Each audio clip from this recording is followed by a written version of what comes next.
About 129,000 people in Hawaii, or more than 11% of the adult population, are diagnosed with diabetes. And the Diabetes Association says more than 20,000 children across the country are diagnosed with diabetes each year. As KITV4's Cynthia Yip reports on a local doctor's first of its kind study to try and beat the disease. Dr. Alan Parsa is the author of the study, which looked at 10th graders from Waipahu High School from about 2 years ago to identify risk factors and markers early on so that the progression to diabetes can potentially be halted or reversed. As an endocrinologist who grew up in Hawaii, he saw friends develop diabetes and wanted to get the word out to young people before they develop diabetes.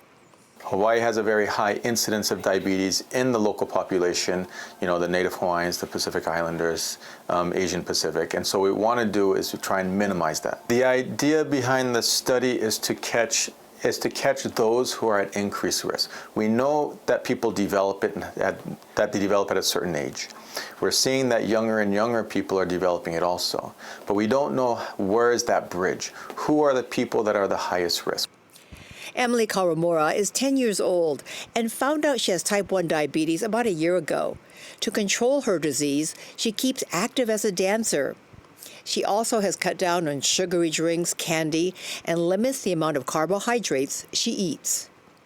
With diabetes, it helps me with diabetes for my blood sugar to make it go down, and it's really fun for me to do dance, because you can do performances or competition. Dr. Parsa says his advice to reduce risk factors for diabetes: minimize drinking soda and juices, plus limit eating carbs like saimin or musubi, which convert to sugar. And so we're trying to capture and trying to figure out what are those things that lead to, what are the early signs that lead to that progression to type 2 diabetes, so that we can really be aggressive and start looking at that younger population and reversing it. Dr. Alan Parsa is the incoming president of the Diabetes Association of America, Hawaii, and he is working on publishing that study. We will keep you updated when it becomes final.